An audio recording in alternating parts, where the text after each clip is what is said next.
For years, the soldiers of the Wehrmacht were fed a steady diet of a dangerous delusion. They were told they were the masters of the new Europe, a modern Spartan elite that had perfected the art of the blitzkrieg.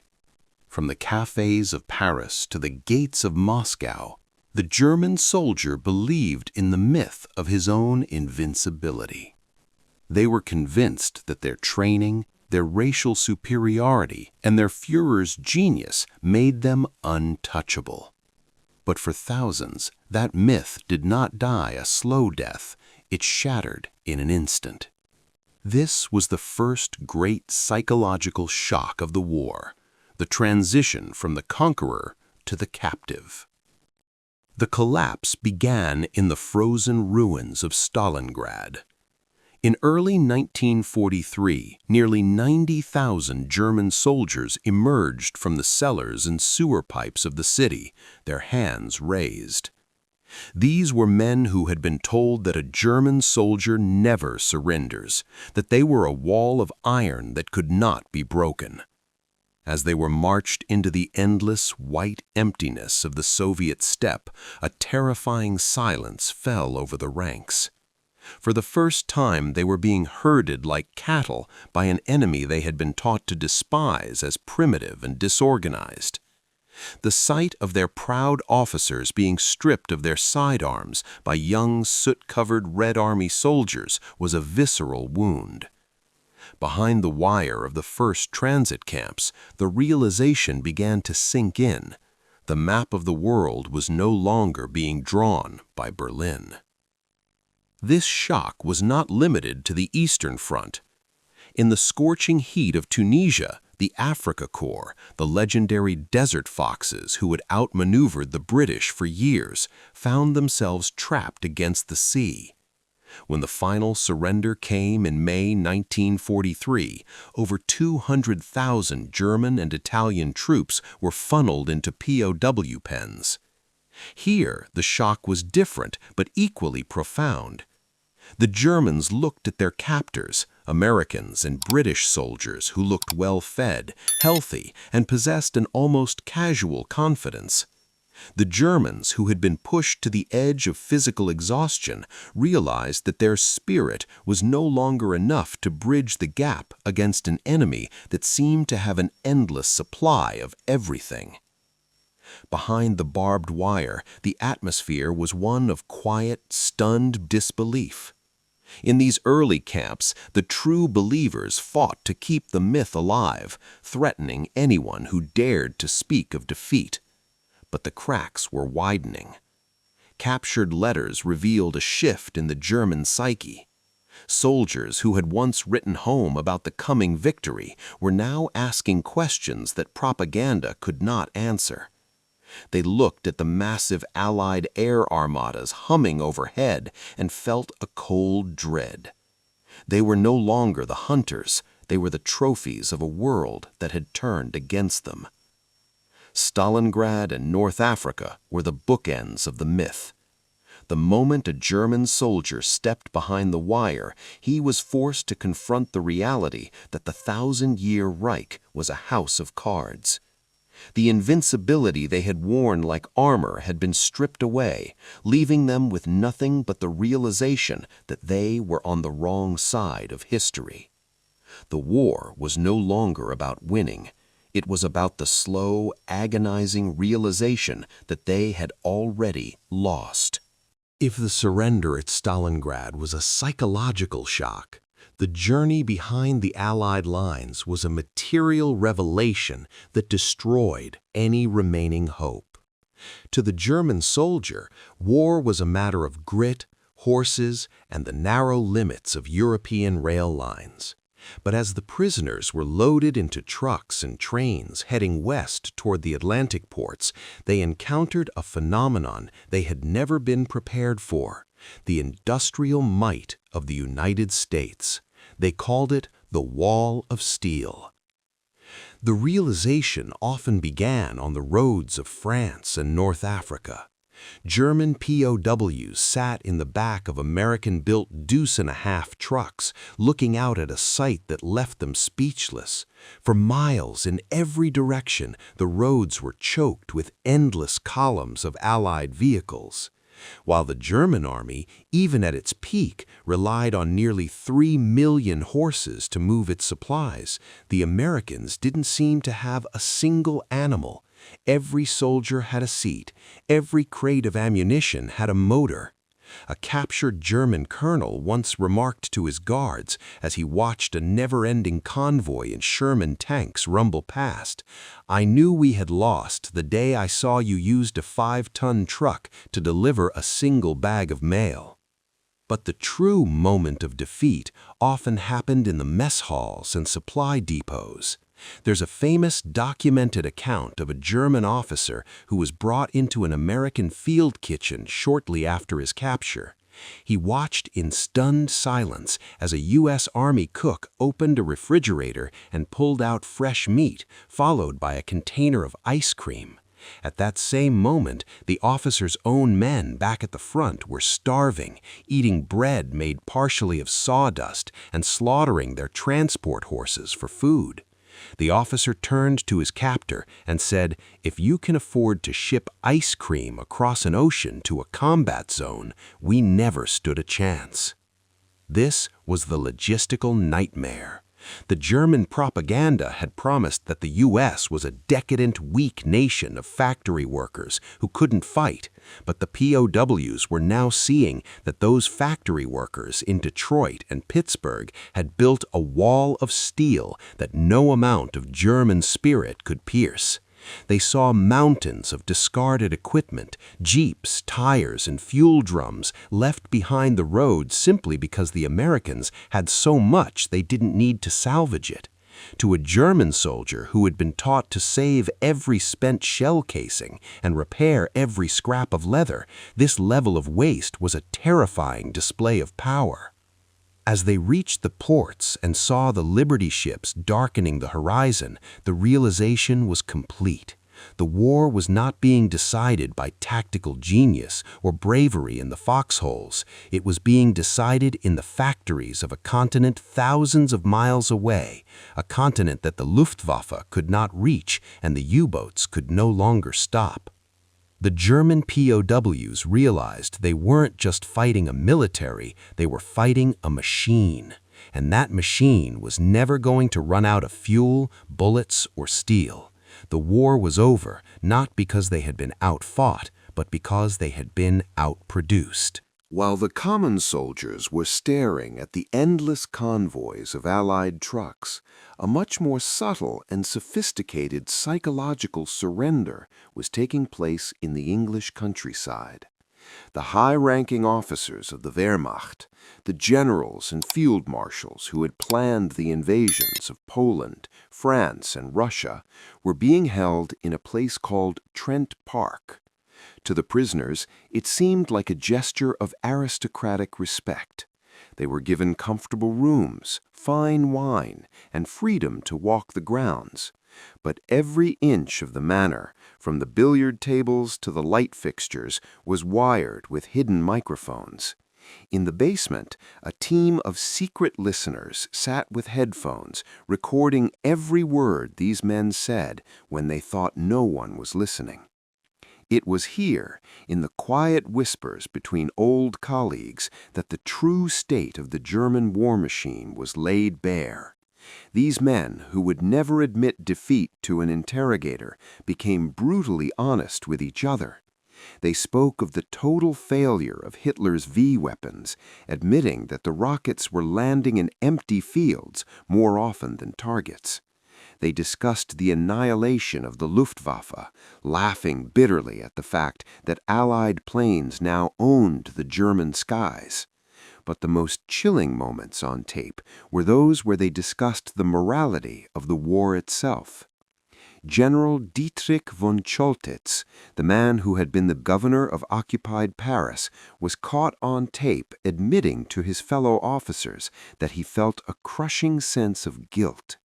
"We are all to blame," he whispered, "for we saw these things happen and did nothing." They discussed the mass killings on the Eastern Front not as propaganda lies, but as historical facts they had witnessed. For these men, the moment of defeat wasn't a tactical realization on a map. It was the realization that they were the leaders of a criminal enterprise that had lost its soul. They knew that when the war ended, there would be no honorable peace treaty, only a reckoning. The recordings also captured the moment the German High Command lost faith in their leader. Behind closed doors, they called Hitler a madman and a carpet chewer. They mocked his lack of military education and his refusal to allow strategic retreats. They realized that they were being led to destruction by a man who valued his own ego over the survival of the German nation. The tapes revealed a group of men who were essentially waiting for the end to come, hoping only that the Western Allies would reach Berlin before the Soviets did. By the time the war ended, the Allies had over 60,000 transcripts. These recordings didn't just provide intelligence, they provided a window into the exact moment the German leadership gave up. Caught on tape, the masters of the Blitzkrieg sounded like broken men, trapped in a luxury prison of their own making, listening to the distant rumble of Allied bombers and knowing that every word they spoke was a footnote in the history of a lost cause. They weren't just prisoners of war, they were prisoners of a truth they could no longer deny. In the final months of 1945, a new and devastating kind of silence fell over the prisoner of war camps across Europe and the United States. The war was officially over, but for the millions of German men behind the wire, the true battle for their souls was just beginning. This was the era of re-education, and its most potent weapon was not a lecture or a pamphlet, but a film projector. In darkened barracks and makeshift theaters, the Allies began a process of forced confrontation. They gathered the German soldiers and forced them to watch footage that would permanently shatter their understanding of the nation they had fought for. The films showed the liberation of places like Buchenwald, Dachau, and Bergen-Belsen. On the screens, the soldiers saw what the world now knew: piles of emaciated bodies, the walking skeletons of survivors, and the industrial efficiency of the gas chambers. For many of the ordinary Lancer, the infantrymen who had spent years on the front lines believing they were fighting a clean war for the defense of their homeland, the shock was physical. Survivors of these screenings describe a visceral reaction. Some soldiers turned their heads away, unable to look, only to be ordered by Allied guards to keep their eyes on the screen. Others wept openly, while many sat in a catatonic, stony silence, their faces pale in the flickering light of the projector. This was the moment of moral collapse. The realization was not just that Germany had lost the war, but that the war itself had been a monstrous crime. The propaganda had told them they were the vanguard of civilization, protectors of Europe against Bolshevik hordes. Now they were forced to see that they had served as the shield for a regime of unprecedented depravity. In some camps, the reaction was so intense that German soldiers burned their own uniforms in the night, desperate to strip themselves of any connection to the SS or the Nazi state. The camaraderie of the foxhole, the front-generation pride they had clung to during the long retreats, evaporated. It was replaced by a crushing weight of collective shame. In the barracks afterward, the atmosphere changed. The true believers, the hard-line Nazis who had maintained order and morale among the POWs, suddenly lost their grip. They were shouted down or shunned by their comrades. Men began to talk about what they had seen on the Eastern Front, the villages burned, the actions they had witnessed but tried to forget. They realized that the victory they had prayed for would have been the ultimate triumph of evil. This was the shadow that would follow them for the rest of their lives. They weren't just defeated soldiers returning to a ruined country. They were the survivors of a moral shipwreck. By the time the lights came up in those theaters, the German POW knew the war was lost in a way that no lost territory or destroyed division could ever match. They had lost the right to be proud of their service. The shadow of the Holocaust turned their capture from a temporary setback into a permanent stain. As they prepared for the long road home, they did so with the knowledge that the Germany they had fought for was gone, and the Germany they were returning to was a graveyard of both stone and spirit. They were no longer heroes in their own story. They were witnesses to a nightmare they had helped create. After the guns fell silent on May 8, 1945, the millions of men wearing the charcoal gray of the Wehrmacht were no longer soldiers of a sovereign nation. They were disarmed enemy forces, a mass of humanity waiting for the world to decide their fate. For the German prisoner, the realization that the war was over was replaced by a new, more agonizing question. When, if ever, would they see home again? The long road home was not a single path, but two starkly different destinies that would define the post-war German psyche for generations. For those held in the United States and Great Britain, the experience was a surreal contrast to the carnage they had left behind. In American camps, German POWs were often fed better than the civilians in war-torn Europe. They worked on farms in the Midwest, picking cotton in Mississippi, or harvesting beets in Nebraska. They saw a land untouched by bombers, a country so vast and wealthy that it seemed to exist on another planet. Many developed a quiet, grudging respect for their captors. Reflection came in the form of letters home to a country that no longer existed, a Germany buried under rubble. As they were eventually repatriated in 1946 and 1947, they carried with them the seeds of a new, democratic Germany, having seen firsthand that the decadent West was actually a powerhouse of freedom and abundance. But for the 3 million Germans captured by the Soviet Union, the road home was a descent into a second nightmare. This was the reckoning for the destruction of the East. To the Soviets, these men were not just prisoners, they were a labor force to be used to rebuild the motherland they had tried to destroy. From the frozen wastes of Siberia to the coal mines of the Donbass, German POWs faced a decade of hard labor, starvation rations, and the biting cold of the gulags. Survival was a matter of sheer will. Reflection in the East was not about politics or ideology, it was about the basic primal urge to endure. The most poignant moments of this era were the Heimkehrer, the homecomings. In the West, it happened relatively quickly. In the East, it was a slow, agonizing trickle that lasted until 1955, 10 years after the war had ended. When the last survivors finally stepped off the trains at Friedland Transit Camp, they were greeted by thousands of families holding up photographs of missing sons and husbands, hoping for a miracle. These men returned to a divided nation, a Germany split between East and West, a literal mirror of their own prisoner experiences. The final assessment of the German soldier was one of total systemic failure. They had been the most professional military in the world, yet they had been used as the tools of a genocidal regime. They had fought with incredible tenacity, yet they had been defeated by an industrial and moral force they couldn't comprehend. As they sat in their ruined cities, rebuilding brick by brick, the reflection was complete.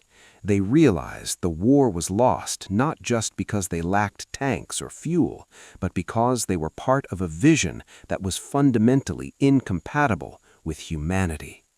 The long road home didn't just lead back to a village or a city, it led to a new identity. The German soldier was dead, and in his place was a man who understood that the true victory was not in conquering others, but in surviving the consequences of his own silence.